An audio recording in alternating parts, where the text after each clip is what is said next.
Estoy de hecho con el ingeniero civil Arturo Fernández, a quien le damos la bienvenida. Ingeniero, gracias por acompañarnos. Y el tema quizá aquí es práctico. Cuando llueve, la gente está en la casa y no se imagina que una lluvia puede ocasionar tantos problemas como lo vimos en La Uruca, especialmente con acequias cerca, si mi casa está construida ahí.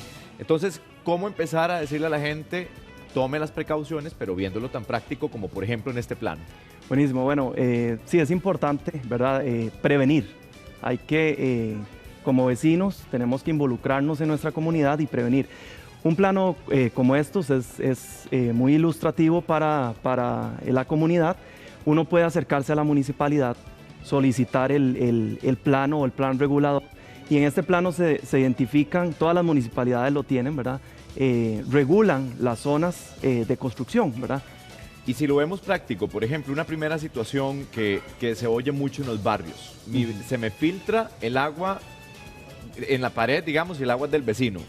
¿Ahí qué pasa? ¿Qué medidas tomamos? Ok, ya esos son temas puntuales. Por ejemplo, acá, y es típico en los barrios de nosotros, ¿verdad? En Costa Rica, todas las casas por lo general están una tras otra, ¿verdad? Entonces, ya eso es un tema puntual entre vecinos. Bueno, primero, identificar la causa, de dónde está esa filtración, y una vez que lo identificamos, bueno, hacer una inspección. Ahí hay que ir al techo, ver si es falta de botaguas, ver si es falta de repellos, ver si es falta de cambio de láminas de zinc, porque el zinc cumple su vida útil y tiene agujeros y por ahí filtra el agua, ¿verdad? ¿Y ahí quién incurre en esos gastos? Por ejemplo, si me toca a mí repararlo porque se me metió el agua del vecino, ¿entra uno ahí en un conflicto eterno o hay responsabilidades a quien decirle usted me paga eso? Como todo, lo ideal es negociar, ¿verdad? O sea, el conflicto no sirve para nada, lo ideal es como vecinos conversar, ¿verdad? Pedir un permiso, vea, vecino, tengo una filtración en mi casa, usted me da permiso de ingresar por su casa para subirme al techo. Entonces, la comunicación, negociar y conversar y costos son propiedades privadas, ¿verdad? Entonces, uno no le puede decir al vecino, arrégleme la fuga que tengo de agua, y si el vecino no tiene dinero, entonces uno tiene que tomar las medidas. Arturo, sucede también, sobre todo las casas que están en las esquinas, y estamos ilustrando también con algunas imágenes de lo que ocurrió en el barrio Corazón de Jesús en La Uruca, de gente, ¿verdad? Había una casa que estaba en la esquina, solo había una alcantarilla, pero taqueada basura. ¿Qué se hace en ese caso?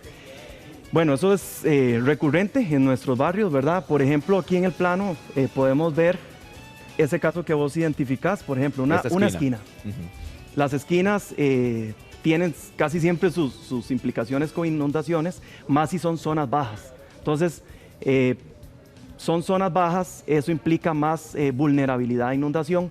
No precisamente el río, la acequia tiene que estar cerca. Por ejemplo, en este plan regulador, vemos que aquí hay una acequia, un posible río. Entonces el vecino puede decir, pero yo vivo muy lejos del río. Sí. Entonces tenemos que alertarnos, uno tiene que ser precavido, alertarnos y investigar un poco. Por eso yo invito a acercarse a las municipalidades, no tiene ningún costo. Si ya nosotros vemos un problema que es evidente porque lo estamos viviendo, todos los días vemos la inundación, de una vez yo recomiendo a todos los ciudadanos, a los vecinos, acercarse a la municipalidad. Vea, tengo este problema, me presta el plan regulador, en mi zona o el barrio tiene está identificado como zona de riesgo. Entonces ya nos involucramos con la municipalidad y nosotros mismos ayudamos a la municipalidad, no hay que esperar a que ellos reaccionen, ¿verdad? Pero vos mencionás algo aquí, Arturo. Por ejemplo, mi casa está aquí, pero la acequia está allá arriba donde marcaste. Ajá. Pero se convierten en verdaderos ríos cuando están estas épocas de lluvia. Ahí pasan televisores, pasan planchas, aplanchadores, pedazos de cama y todo. ¿Qué cuidados debo tener? Porque obviamente la naturaleza nadie la controla, pero si mi casa está aquí y la acequia está allá, ¿qué es lo que tengo que hacer? Bueno, primero identificar el problema.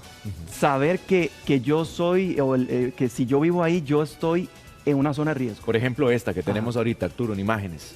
Sí, bueno, típico de nuestros barrios, como podemos ver, casas muy cercas a los cauces de los ríos. Sí. Indiscutiblemente hay una mala planificación en las construcciones, las personas no consultan alineamientos a cauces, no consultan en las municipalidades si hay zonas de retiros. Entonces vemos problemas graves, ¿verdad? Las personas tienen que ser más conscientes a la hora de construir sus casas. Hablemos siempre con este caso, porque ¿qué pudieron haber hecho los vecinos para prevenir esta situación? Aun cuando uno dice, y no, si llueve, uno lo que espera es que Dios cierre la llave para que no se inunde todo, pero ¿qué hacen los vecinos antes de que esto ocurra en la época de lluvias?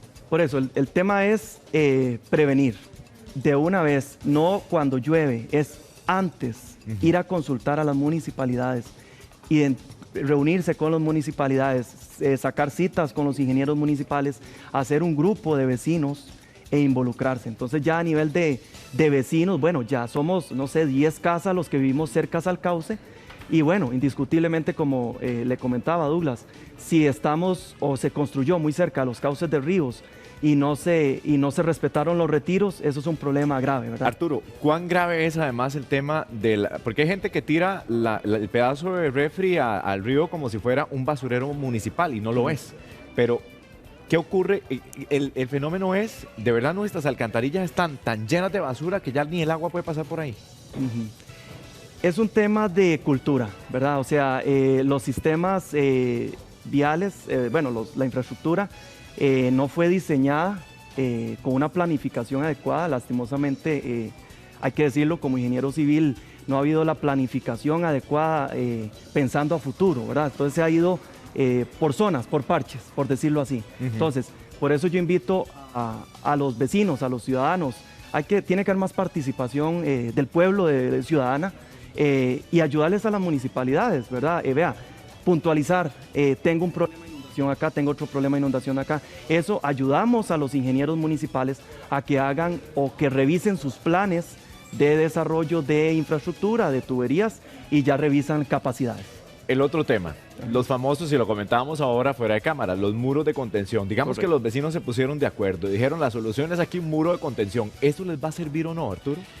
Ese es un tema, como te comentaba Douglas, muy, muy delicado. O sea, yo de verdad, me han llamado muchas personas por casos como esos. Es un tema que por corregir una situación temporalmente las personas no se asesoran correctamente, toman esas medidas apresuradas, no hay diseños estructurales, no hay estudios de suelos y nada más ponen un muro, ¿verdad? Sin encontrar la causa de dónde viene esa agua. Pongamos aquí hipotéticamente el ejemplo. Si tuviera la sequía por ahí, por ejemplo, exactamente, y se hace el muro de contención ahí, ¿qué riesgo más bien trae eso sin asesorarnos primero? Por ejemplo, uno típico, ¿verdad? Los vecinos entran en pánico y mira, ingeniero, es que construí el muro acá, pero no me funcionó acá, por ejemplo, ¿verdad? Sí. Entonces, ¿qué pasa? Lo construyen y como hay un cauce, hay una ladera, hay taludes. La tierra ya está falseada, para hablarlo términos más prácticos. Está flojo ahí todo. Está flojo. Entonces creen que colocando un muro se soluciona. Se invierte dinero y al final no va a resultar, porque ya ha pasado y tengo casos comprobados que los muros se vuelcan, porque no se colocan a la profundidad adecuada y sin un diseño estructural adecuado. Entonces no es la solución correcta. Es muy común eso. Muy común. Muy común, que las personas toman medidas sin consultarse a un ingeniero para ver si es viable o no, ¿verdad? Y un muro de contención es carísimo también. Es bastante caro. Sí. También, Arturo, el tema de las construcciones sobre islotes o pilotes, ¿verdad? También, ¿esa es una medida que nos beneficia o no, especialmente cuando estamos cerca de acequias o ríos? Sí, lo ideal es alejarse de los ríos. Uno, digamos, cuando uno va a comenzar una casa, tiene que consultar a las municipalidades los retiros, los alineamientos para ver hasta dónde puedo construir. Primero es consultas. Uno como ingeniero tiene que hacerla. Incluso el mismo propietario puede ir a hacer la consulta. Lo ideal es alejarse y después, si es zona de riesgo, ponerle atención, ¿verdad? Claro, pero hay gente por la necesidad de tener una casa, de que vienen estos tramadores y les alquilan una casa en una zona de riesgo. ¿Cómo hace esa persona con las limitaciones que puede tener para decir, mejor no, o sea, necesito la casa, pero más bien esto me puede costar la vida? Correcto.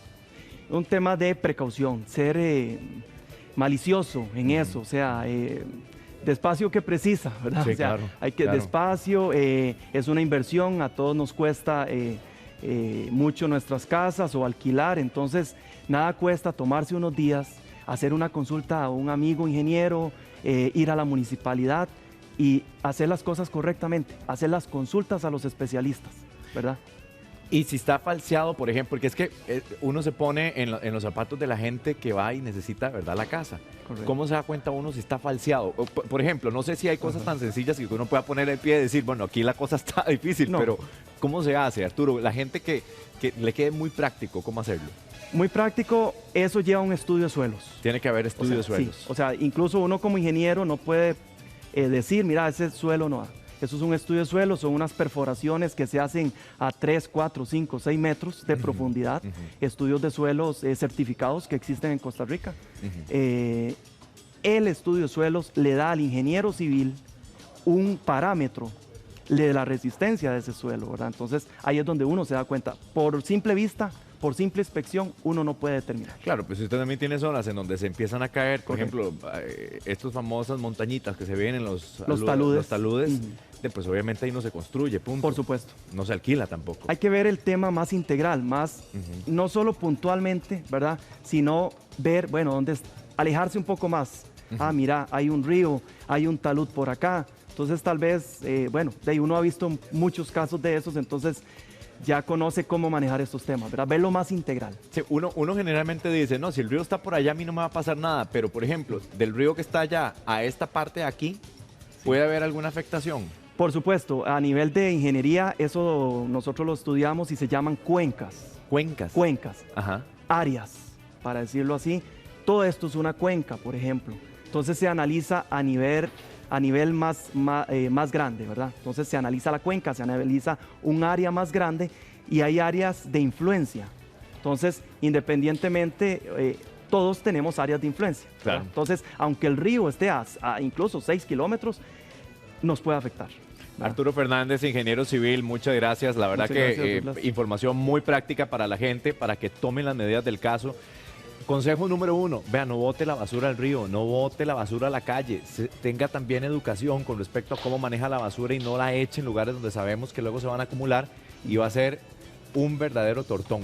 Así lo vamos ahora con Vicente, gracias Arturo. Vicente, usted continúa con más.